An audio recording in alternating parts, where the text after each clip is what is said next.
উনি তখন একটা গামছা জড়িয়ে আছেন। ঠাকুরঘরের এক কোণে মেঝেতে শাড়ি, পেটিকোট, ব্লাউজ, গামছা ঠিক করে দরজার আড়ালে চলে গেল। রাতে একটু পর বুঝতে পারলাম গরমের কারণে জেঠিমা শুধু পেটিকোট পরেছে, বালিশের পাশে ব্লাউজ রাখা। সেদিন ঘুমের মধ্যে যা হলো তা কোনো দিন ভুলব না। আমি ভানু, সবে উচ্চ মাধ্যমিক দিয়েছি। আমরা তখন পশ্চিমবঙ্গের বাইরে থাকতাম।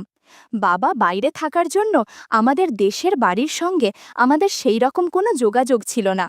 প্রায় ৮ বছর আমরা আমাদের দেশের বাড়ি মানে মেদিনীপুরের এক ছোট গ্রামে যাইনি। আমার সদ্য মাধ্যমিক পরীক্ষা শেষ হয়েছে, সামনে দাবার উচ্চ মাধ্যমিক। এমন সময় জ্যাঠামশাইয়ের চিঠি এলো যে আমার ছোট জ্যাঠতুতো দাদার বিয়ে। আমরা যেন সবাই দেশের বাড়ি যাই। বাবা মা নিজেরা আলোচনা করে ঠিক করলো যে আমাকে একাই পাঠাবে, কেননা আমি যথেষ্ট বড় হয়েছি। তাই একটা সোনার হার আমার হাতে দিয়ে সাবধানে রাখতে বলে বাবা আমাকে ট্রেনে চড়িয়ে দিলেন। সঙ্গে জ্যাঠাকে একটা চিঠিও দিলেন, যাতে ফেরার সময় আমাকে যেন কেউ ট্রেনে তুলে দেয়। প্রায় ঠিক সময়ে মেদিনীপুর পৌঁছে দেখি এক ভদ্রলোক আমার নাম লেখা কাগজ নিয়ে দাঁড়িয়ে আছে। বয়স প্রায় ২৮-৩০ হবে। ও বাবা, পরিচয় হবার পর জানলাম উনি আমার জাট্টুতো মেজদা। মেজদার সাথে বাসে করে গ্রামের বাড়ি যেতে যেতে অনেক কথা হলো। অনেক দিন পর গ্রামে যাচ্ছি, প্রায় কিছুই চিনি না। সেই বোধহয় ক্লাস 2 বা 3তে পড়ার সময় একবার এসেছিলাম। প্রায় ঘণ্টাখানেক বাসে যাওয়ার পর এক জায়গায় নেমে আরও প্রায় 2 কিলোমিটার হেঁটে বাড়ি পৌঁছালাম। তখন বিকাল। আমাকে দেখেই সবাই হৈ হৈ করে দেখতে ভিড় করল। আমি তো কাউকেই চিনি না। এমন সময় জেঠিমা বলতে বলতে এলো, সর সর, সবাই সরে যা, দেখি দেখি। ও মা, আমার ভানু কত বড় হয়ে গেছে, আর কি সুন্দর! কতটুকু দেখেছি বাবা তোকে, আর আজ কি দেখছি! এবার তোমার বিয়ে হয়ে গেলেই তোমার পালা। হারে, তোরা কি এই বুড়ো বুড়িকে একদম ভুলে গেলি যে, আশাই ছেড়ে দিলি? চল চল, আগে হাত পা ধুয়ে কিছু খেয়ে নে, মুখটা তো একদম শুকিয়ে গেছে। আমি লজ্জা লজ্জা মুখ করে হাত পা ধুয়ে খেতে বসি। মুড়ি, নারকেল কোড়া আর মিষ্টি। গ্রামে মাটির বাড়ি আর বিদ্যুৎ নেই। জেঠিমা হাত পাখা নিয়ে আমাকে হাওয়া করতে করতে যত্ন করে খাওয়াতে থাকেন। বাড়ির সব আত্মীয়দের সাথে পরিচয় করান। আমার জেঠিমাকে দেখতে খুব সুন্দর। হাইট 5 ফুট হবে, ফর্সা গায়ের রং, নাক আর ঠোঁট একটু মোটা, মাথায় কাঁচা পাকা চুল, কপালে একটা বিশাল সিঁদুরের টিপ, একটা লাল পাড় সাদা বুটি দেওয়া শাড়ি, টাইট পুরনো ব্লাউজ পরা, মাথায় আধঘোমটা দেয়া। মাটিতে বসে উনি আমাকে আমার বাড়ির কথা জিজ্ঞাসা করতে লাগলেন। এবার জ্যাঠামশাই এলেন।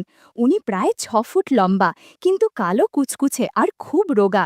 ওনার সাথেও অনেক কথা হলো। পরের দিন বিয়ে, তাই সবাই ব্যস্ত। ছোড়দার সাথে একটু গ্রামে ঘুরে রাত 8টার মধ্যে বাড়ি ফিরে এলাম।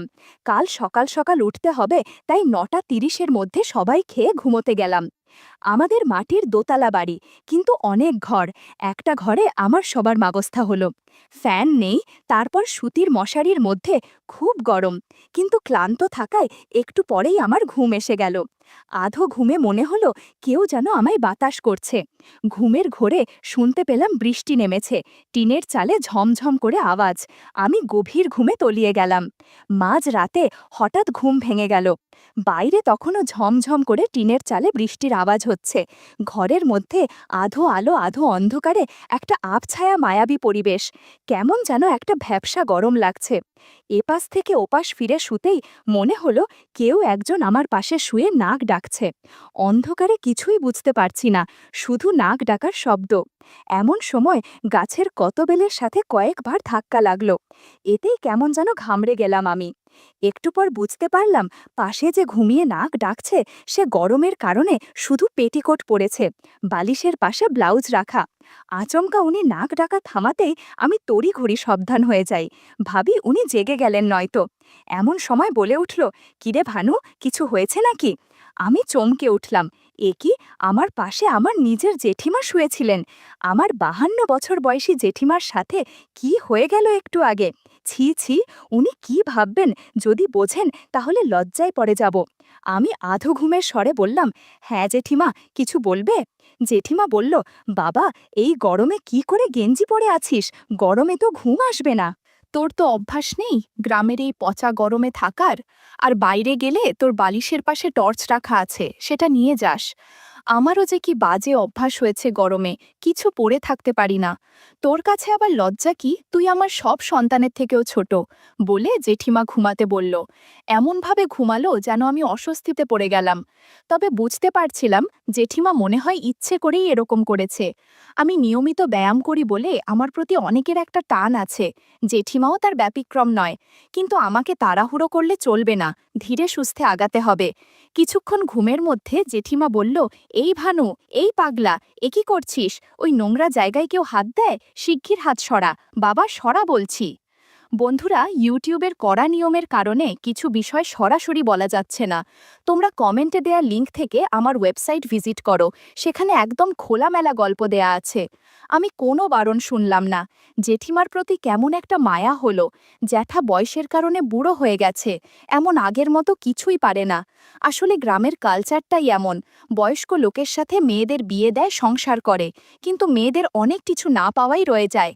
যেমন আমার জেঠিমা, তার ভাব কায়দায় বুঝতে পারছিলাম সে সুখী না, তাই আমার সাথে গল্প করতে চায়। সুযোগ বুঝে আমিও গল্প করে নিলাম। একদিকে বৃষ্টি হচ্ছে, অন্যদিকে আমরা গল্প করছি। জেঠিমা বলল যে, বাবা এখন গাছের কত বেল খেয়ে নে, এরপর গুড়ের রস খাস। জেঠিমার কথায় আর না করলাম না। ঘণ্টাখানেক কেটে গেল। আমি বললাম, জেঠিমা জাদুর লাঠির আশীর্বাদের প্রসাদ খেয়ে নাও। জেঠিমা খুব যত্ন করে প্রসাদ খেলো, একটুও অপচয় করল না। এদিকে বৃষ্টি থেমে গিয়ে সারা ঘরে সূর্যের ঝকঝকে আলো আসতে শুরু করেছে। জেঠিমা বলল, ওমা, এ দেখি সকাল হয়ে গেছে, হায় ভগবান, তাড়াতাড়ি উঠে পড়ে ভানু। আমি উঠে আয়নার সামনে দাঁড়াই। ওদিকে জেঠিমা সব ঠিকঠাক করে রেডি হয়ে গেলেন। আয়নায় নিজের চেহারা দেখে অবাক হয়ে গেলাম, নাকে মুখে গুড়ের রস লেগে আছে। আয়নার আরও কাছে যেতে দেখি আমার দাড়িতে কয়েকটা বড় কোকড়ানো চুল লেগে আছে। জেঠিমা কতকাল ধরে চুল কাটে না কে জানে। গ্রামের মেয়েরা বা মহিলারা মনে হয় এত আধুনিক নয় যে সপ্তাহে সপ্তাহে চুল কাটবে। এসব ভাবতে ভাবতে নিজেকে গুছিয়ে নিলাম। অনেকক্ষণ ধরেই নিচের থেকে হইচইয়ের আওয়াজ ভেসে আসছিল। উলুয়া শঙ্খের আওয়াজ শুনে জানলা দিয়ে নিচের উঠোনে দেখি দাদার গায়ে হলুদের পর্ব চলছে। প্রচুর মহিলারা একটা বাটি থেকে বাটা হলুদ নিয়ে একে অপরকে দিচ্ছে, হাসাহাসি করছে। ছেলেরাও যোগ দিয়েছে। জেঠিমাকে দেখি স্নান করে একটা লাল ব্লাউজ আর লাল পাড়, লাল ছোট ছোট বুটি দেওয়া একটা তাঁতের শাড়ি পরেছেন। কপাল জুড়ে একটা মস্ত বড় লাল টিপ পরেছেন, আর খুব হলুদ খেলছেন। ছোড়দা সারা গায়ে হলুদ মেছে মাঝে দাঁড়িয়ে মিটমিট করে হাসছে। জেঠিমার পাড়াতুতো বান্ধবীরাও ছোড়দাকে হলুদ দিচ্ছে, আর ওনার পানে কানে ফুসফুস করে কিসব বলে আর হাহা করে হাসছে। হঠাৎ দেখি জেঠিমা বাটি থেকে একটু হলুদ নিয়ে সিঁড়ির দিকে আসছেন। বুঝলাম যে উনি দোতলায় আসছেন। সবাই ব্যস্ত ছিল হলুদ খেলতে। দেখলাম ওনার ওপরে উঠে আসা কেউ লক্ষ্য করছে না। বারান্দায় ওনার ভারী পায়ের শব্দ পাচ্ছি, থপ থপ করে আমার ঘরের দিকে আসছে। আমি দরজার আড়ালে লুকোলাম। জেঠিমা খাটের দিকে এগোলেন। সুতির মশারি ফেলাই ছিল, তাই বাইরে থেকে দেখা যাচ্ছিল না ভেতরে কে আছে। উনি ফিসফিসিয়ে ডাকলেন, এই ভানু, কোথায় গেলি? আমি আস্তে করে ওনার পেছনে গিয়ে দাঁড়ালাম। উনি চমকে উঠলেন, এই ভানু, সাত সকালে কি করছিস? দরজা পুর খোলা, কেউ দেখে ফেললে মুশকিল হয়ে যাবে। জেঠিমার কথা শুনে আমি দরজা বন্ধ করে দেই। জেঠিমা ভয়ার্থ দৃষ্টিতে আমার দিকে তাকিয়ে বলল, এই ভানু, সাত সকালে কি শুরু করলি? এখন নিচে চল বাবা, কেউ এসে গেলে সর্বনাশ হয়ে যাবে। আমি বললাম, কিছুই হবে না জেঠিমা, সারা বাড়িকে সবাই বিয়ের অনুষ্ঠানে ব্যস্ত, সবাই হোলির মতো রং দিচ্ছে, চলো আমরাও হোলির মতো রং দেই, তবে একটু ভিন্নভাবে। তুমি জানলার দিয়ে তাকিয়ে থাকো, কেউ আসলে জানাবে। জেঠিমা সামান্য ঝুঁকে আমার কথা মতো জানলার দিকে তাকিয়ে রইল। আমি হোলি খেলতে শুরু করলাম। পিচকারি দিয়ে পানি দিচ্ছিলাম। ৩০ মিনিট পর দুজনে অনেক আনন্দ করলাম। সারা ঘর এলোমেলো হয়ে গেছে, মেঝেতে জায়গায় জায়গায় পিচকারির পানি পড়ে আছে। জেঠিমা বলল, এই ভানু, এবার অনেক হয়েছে, নিচের থেকে কেউ এসে যেতে পারে আমাকে এতক্ষণ না দেখে। আমি আর জেঠিমা ঘর গুছিয়ে নিলাম। জানালা দিয়ে নিচের দিকে তাকিয়ে দেখি গায়ে হলুদ পর্ব শেষ। তাড়াতাড়ি বেরোতে হবে বলে ছেলেরা পুকুরে স্নান করতে যাবার জন্য তৈরি হচ্ছে, আর মেয়েরা বাড়ির দুটো বাথরুমে যাচ্ছে। তাকে বললাম, জেঠিমা, এখন আর কেউ ওপরে আসবে বলে মনে হয় না, কেননা সবাই স্নান করে বরযাত্রী যাবার জন্য ব্যস্ত। এখন কেউ এসে যদি তোমাকে জিজ্ঞেস করে আপনি কি করতে ওপরে এসেছিলেন, তাহলে কি জবাব দেবেন? বলে দিব স্নানের জন্য নতুন জামাকাপড় নিতে এসেছিলাম। এরপর জিভ ভেঙিয়ে বেরিয়ে নিচে যাবার আগে বললেন, তোকে পরে দেখে নেব ভানু।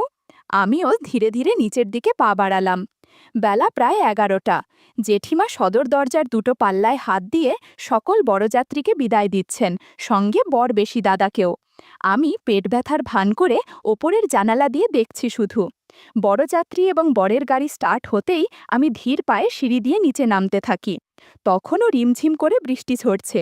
জেঠিমা অল্প ভিজে দুহাতে দরজার খিল লাগাচ্ছেন।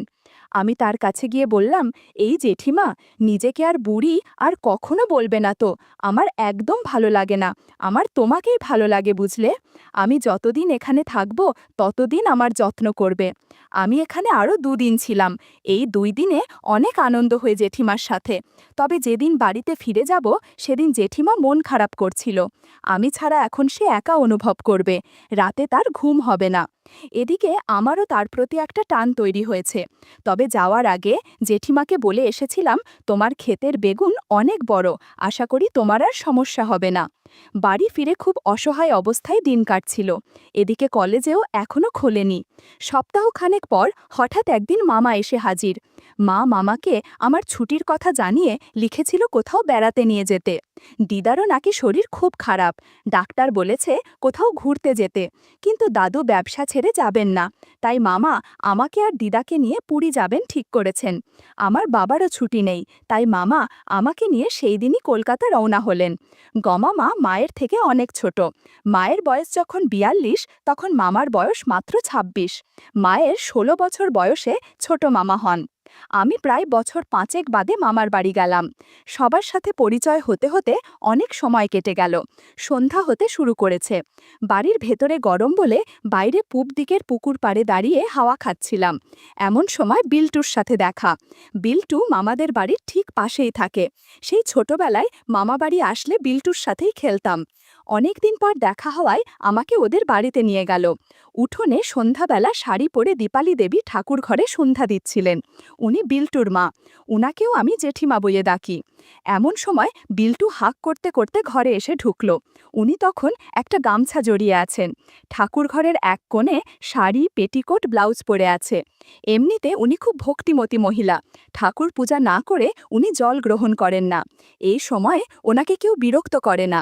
কিন্তু বিল্টুর ডাকাডাকিতে রেগেই গেলেন। 3বার শাঁখে ফু দিয়ে ধীরে সুস্থে উঠে দাঁড়াতে গিয়ে গামছা অগোছালো হয়ে গেল। ষষ্ঠ ইন্দ্রিয়ের বশে দরজার দিকে তাকাতেই অস্বস্তিতে পড়ে গেলাম। জেঠিমা খেয়াল করল বাইরে বিল্টুর সাথে আমি দাঁড়িয়ে আছি। বিল্টু বলল, মা মা, দেখ কাকে নিয়ে এসেছি, বলো তো কে? জেঠিমা কোনো মতে গামছা ঠিক করে ঘরের একটু কোণের দিকে সরে গেল।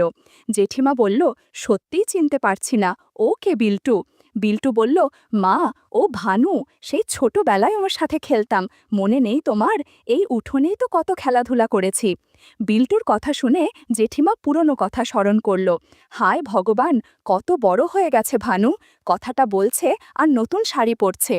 ধীর পায়ে দরজার কাছে এসে বললেন, এসো বাবা, ভেতরে আসো। ভেতরে গিয়ে সোফায় বসলাম। ঘর মোটামুটি সাজানো গোছানো। বিছানার স্ট্যান্ডে একটা ব্লাউজ আর একটা 2 ফিতাযুক্ত কাপড় মেলে দেয়া। একটু পর জেঠিমা আসলেন চা নাস্তা নিয়ে। তাকে দেখে আমার চোখা ছানা বড়া হয়ে গেল। সেই ছোটবেলায় দীপা জেঠিমাকে যেমন দেখেছিলাম, তখন তার থেকে অনেক সুন্দরী হয়ে গেছে। সামান্য স্বাস্থ্য হয়েছে। চা বিস্কুটের ট্রে সামনে রেখে সোফায় বসলেন। বিল্টুকে বলল, এই বিল্টু, তোর বন্ধু এত লাজুক কেন রে? আমি তো ওর মায়ের বয়সী, আমার কাছেও লজ্জা? না বাবা, আমার কাছে কোনো লজ্জা করতে হবে না। আমি যেমন বিল্টুর মা, সেই রকম আজ থেকে তোমারও মা। তুমি এখন থেকে এখানেই থাকো। আমাদের অনেক ঘর খালি পড়ে আছে। এখানে কয়েকদিন বেড়াবে, তারপর মামার বাড়িতে বেড়াবে। আমি তোমার মামার সাথে কথা বলে নেব। মনে মনে বললাম, আরে ব্যাস, এই তো সুযোগ। সময় বলে বুঝিয়ে দেব আমি কেমন ছেলে। সারা বাড়িতে আমি একার বিল্টু থাকি। ওর বাবা দাদারা শহরে থাকে ব্যবসার জন্য। বৌমায়েরাও নিজেদের ছেলেমেয়ে নিয়ে ব্যস্ত। তুমি থাকলে দুটো কথা বলে বাঁচব। বিল্টু বলল, আমার মা এখন ভীষণ একা, তুই যদি মাকে একটু সময় দিস তাহলে মায়ের মন একটু ভালো থাকবে। বিল্টুর কথা শুধু শুনছিলাম, কিন্তু মন ছিল জেঠিমার দিকে। একটু পর জেঠিমা উঠে বলল, নাও এবার তোমরা একটু গল্প করো, আমি রান্নাঘরের দিকে যাই।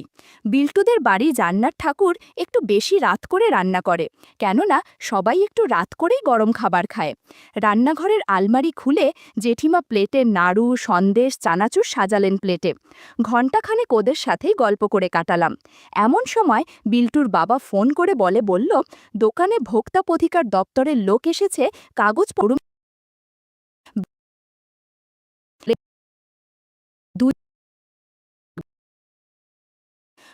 জেঠির ডাক শুনে একতলায় নেমে দেখি ঘরের দরজা বন্ধ। তবে কি জেঠি নিচে আছেন? নামার আগে দরজার ফাঁকে চোখ দিতেই বিপদ ঘনিয়ে এলো। স্নান সেরে দাঁড়িয়ে আছে, কেমন যেন অনুভূতি হচ্ছিল। বন্ধুরা, এই ইউটিউবের কড়া নিয়মকানুনের জন্য কিছু ঘটনা সরাসরি বলা যাচ্ছে না।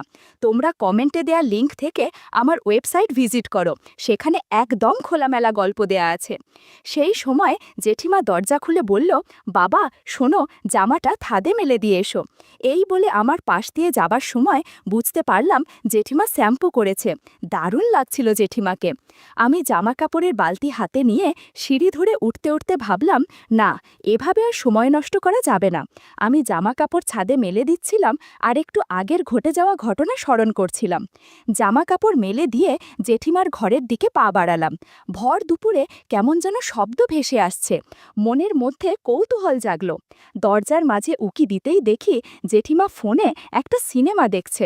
তার হাতে একটা চিকন পারফিউমের বোতল, সেটা দিয়ে কি যেন করছে। নানান বিষয় মাথায় ঘুরছে, কিভাবে কি করব, কিন্তু ভাগ্য যেখানে সহায়